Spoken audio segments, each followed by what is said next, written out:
selesai dah guys job untuk kita servis GTR ni. Kereta pun kita dah basuh balik, dah servis balik. And then Rotek pun dah renew jangan risau guys. Ada ramai komen saya ni, Rotek hidup tak tu bang? Rotek ada tak? Insurans ada tak? Mestilah, kita nak jalan jauh bawa family, takkan nak bawa kereta tak ada insurans, tak ada Rotek. So guys, hari ni saya akan menuju ke Johor Bahru. Kita akan pergi satu tempat ni, dapat invitation daripada satu tempat ni guys. So saya akan ke sana dan korang kena stay tune.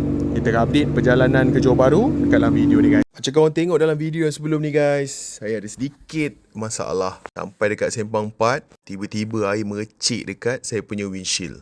Saya ingatkan hujan, tapi bila tengok balik, warna hujan ni hijau guys. So saya terus tak fikir panjang, terus exit dekat Sempang 4.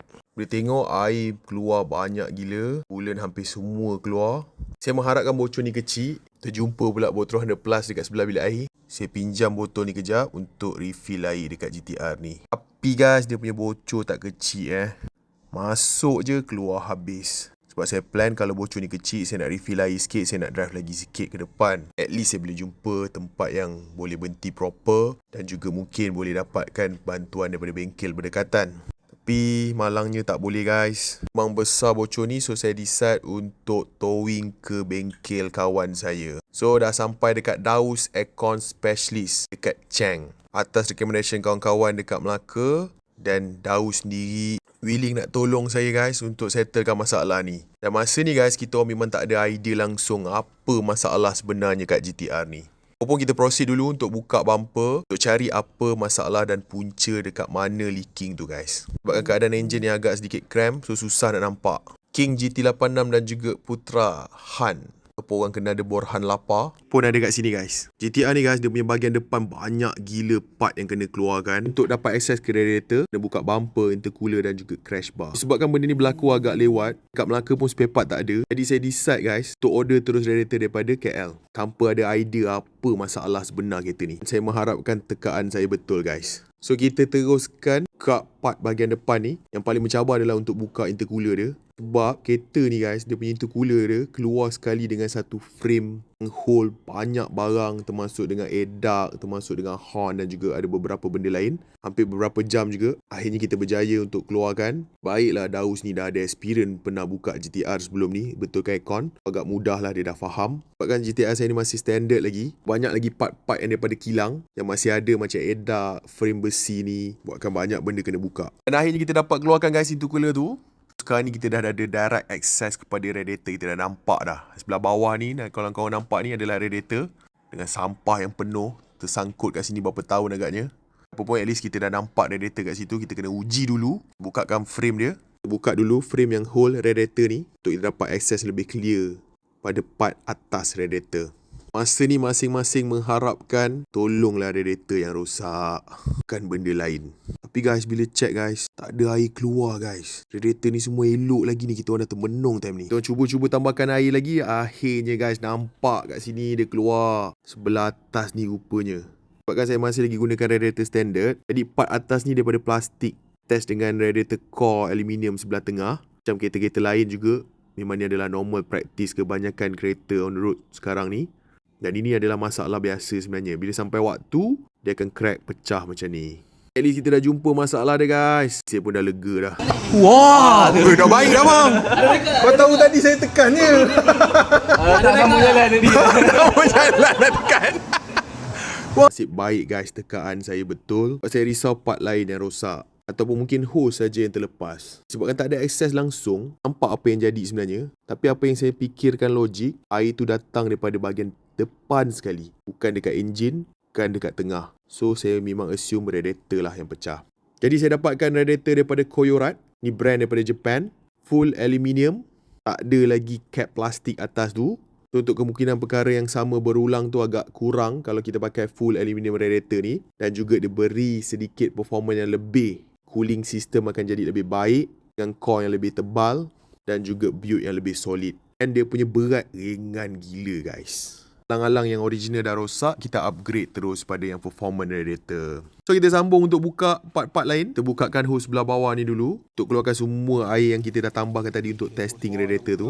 Juga hose sebelah atas. Dia agak senang sikit sebab access dia lebih besar. Kalau ikutkan kondenser aircon ni tak perlu pun buka. Boleh kita keluarkan radiator tanpa keluarkan kondenser. Disebabkan Daus ni pun pakai aircon, gas pun ada kat sini. So alang-alang kita decide untuk cabut, detachkan kondenser ni untuk bagi ruang yang lebih selesa untuk masukkan radiator dan keluarkan radiator ni. Sebabkan hose aircon ni agak sensitif, kita takut benda ni patah dan jadi masalah lain. Lebih mudah untuk kita buka. Sekarang kita dah dapat akses yang lebih senang untuk keluarkan radiator ni. Saya terjumpa harta karun. Mana ni dah hilang bertahun guys. Saya pernah jack buka bawah tu tak jumpa. Punya duduk belakang radiator. Macam-macam harta karun dekat sini. Pas sarap ni kita bersihkan dulu. Sebelum kita masukkan radiator baru. Ini keadaan dia guys. Space semua part sebelah depan ni kita kena detach keluarkan. Sebelum radiator baru ni nak masuk. So koyorat ni adalah full aluminium radiator. Jadi dia tak ada bahagian atas tu. Dia welding terus. Dan dia PNP bracket semua memang untuk GTR ni. Cuma getah damper bawah dan atas tu kita pakai yang original balik. Replace balik je radiator yang original tu. Cuma korang kena tengok video ni sampai habis. Sebab ada sesuatu yang tak diduga berlaku guys. Untuk korang yang nak tukar radiator, benda ni penting gila supaya korang tak buat kesilapan yang sama macam kita orang buat. Sebab kesilapan ni sangat merugikan masa. Dan korang kena pastikan tak ulangi apa kesilapan kita orang guys. Lepas kita masukkan radiator guys, dengan sepantas kilat guys, kita orang masukkan semua barang. Sebab waktu ni dah pukul 12.30 malam, hampir pukul 1 pagi. Dan saya nak ke Johor Bahru, continue journey perjalanan kita. Sebab kesuntukan masa, kita orang rushing untuk siapkan kereta ni sekarang juga, malam ni juga. Coolant dah habis dah keluar, jadi kita kena masukkan coolant baru. Warna pink, coolant Toyota kita pakai. Oh, time ni dah rasa lega dah guys. Dah fikir dah, kejap lagi dalam 2 jam boleh sampai ke Johor Bahru guys. Tapi guys, bila kita orang start enjin, ada satu masalah baru timbul guys. Weh, time ni rasa give up soon. Saya dah fikir dah, memang tak boleh balik Johor malam ni. Kena cari hotel, tidur sini dulu. Selesaikan masalah ni besok pagi guys. Kereta baru ni, tebalan dia berbeza dengan yang original. Disebabkan tu, kipas radiator bergesel dengan radiator guys. Kipas on je, dia punya bunyi berdesing sebab dia bergesel. Jadi kita tak boleh proceed. Sebab kalau proceed, confirm radiator yang baru ni rosak. Korang tengok kesan dia guys. Bahagian tengah kipas tu berputar, kena dekat radiator. So pagi ni Daus buka semua balik untuk kita buat spacer dekat motor ni. Bila saya check balik dekat forum semua, memang ramai kena masalah ni. Cuma silap kita orang tak study dulu. Baca betul-betul dia punya instruction. Jadi kesilapan yang sangat membuang masa sebab kita kena redo balik. Kipas ni nak access dia kena depan. Boleh buka daripada sebelah dalam. Take out balik radiator tu guys. Apa yang kita perlu buat, ada bush getah tau dekat setiap skru motor fan radiator ni. Jadi korang kena cabut dia dan letak spacer kat sebelah belakang. Benda ni pun agak mencabar kita orang berfikir mana nak letak spacer yang sesuai. Sebab bila terlebih, dia akan tersangkut pula kipas tu dengan casing. Dia terkurang, dia akan tersangkut pula kat radiator. Dia punya gap untuk korang main tu agak minimum. Kena precise. Saya bincang dengan Daus, kena dapatkan washer nut. Sebab dia punya ketebalan dia agak nipis. So kita boleh adjust berapa pieces kita boleh guna sampai dia dapat clearance yang cukup baik. Pas kita ukur berapa kali, kita orang perlukan 3 keping washer tu. Kita lekatkan dulu pakai gum 3 second supaya dia lebih mudah nak masuk ke belakang tu, tak terjatuh. Lekatkan dekat belakang bush getah original ni. Kemudian pelan-pelan kita slot in dia balik dekat position asal dia. Sebelah belakang dan sebelah depan pun ada satu washer getah tau. Dan tu korang masukkan je balik dekat position asal dia bersama dengan skru original balik. Apa yang kita orang buat ni adalah untuk tolak sikit motor tu ke belakang. Automatik kipas tu akan ke belakang sikit. Untuk buatkan sedikit clearance antara kipas dan juga radiator.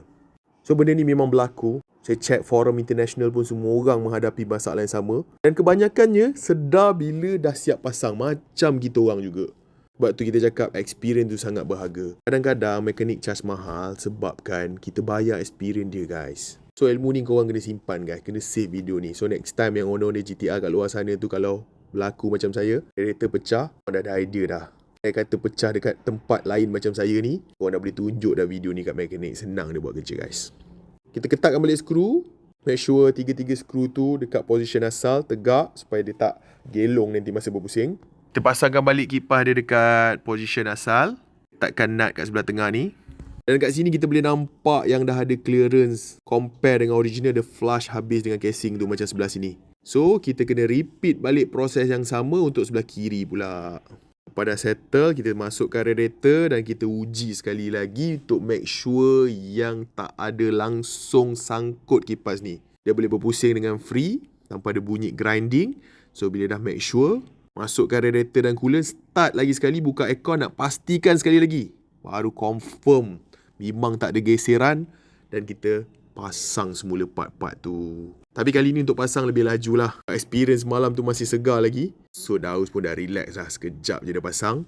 Cuma dia sedikit ambil masa sebab banyak gila skru dan juga fitment bumper tu memang agak susah sikit. Picture pun steady guys dalam 80 lebih. Lebih rendah daripada radiator original. Terima kasih banyak pada Daus Aircon Specialist. Layan saya sampai 2 hari kat sini. Kalau tak ada diorang pun tak tahulah apa nak jadi guys. So korang guys kalau ada masalah pasal kereta, pasal aircon terutamanya, boleh contact diorang. Diorang ada dekat Cheng Permai.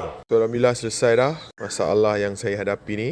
Ada sedikit kesilapan yang kita dah buat. Seproses pasang bumper hari tu, kita orang dah start engine, belum plug in sensor airbag. GTR bila kita start engine tanpa masukkan airbag sensor, sistem akan trigger pedestrian collision warning. So logo ni basically dia tunjukkan yang bonnet depan ni terbuka sebabkan ada pelanggaran dengan pejalan kaki. GTR ni dah ada sistem di mana bila kita terlanggar orang pejalan kaki, dia akan tolak bonnet depan tu untuk kurangkan impact. Warning ni bila keluar, kita tak boleh delete dengan OBD scanner biasa. Perlukan software daripada Nissan untuk scan ke dalam modul airbag dan juga crash system. Saya tahu ramai kat luar sana pengguna GTR bila buat bodywork, bila buat wrapping, buka bumper, benda ni selalu berlaku. Korang jangan panik guys, ada solution dia. So hari ni kita menuju ke ATS Automobile. Siapa tak kenal guys? Ini kita panggil sarang Godzilla dekat Kuala Lumpur. Untuk Malaysia, kalau korang pakai GTR, kat sinilah tempat dia guys. Pakar untuk Nissan GTR. Hari ni saya bersama dengan Kecik, salah seorang pakar dekat sini. Terima kasih Kecik dan juga ATS sudi bantu saya untuk tolong scankan kereta ni. Ini tool yang diorang gunakan untuk baca modul dekat dalam kereta ni. Sekejap je guys, tak sampai berapa minit. Orang baca kod dan juga diorang clearkan kod tu. Hasilnya guys, hilang dah warning light tu. Tahu sedap mata nak tengok dashboard ni. Orang kat luar sana tu kalau menghadapi masalah yang sama, jangan risau guys, korang datang je kat sini, diorang boleh settlekan. Tak perlu sampai nak delete pedestrian system ni. Sebab ada satu case tu, mekanik jumpa warning ni, apa dia buat guys, dia pergi buang the whole system. Dia tahu benda tu, saya tak boleh terima guys. Ada dekat luar sana tu mekanik yang tak tahu tapi dia buat tahu guys.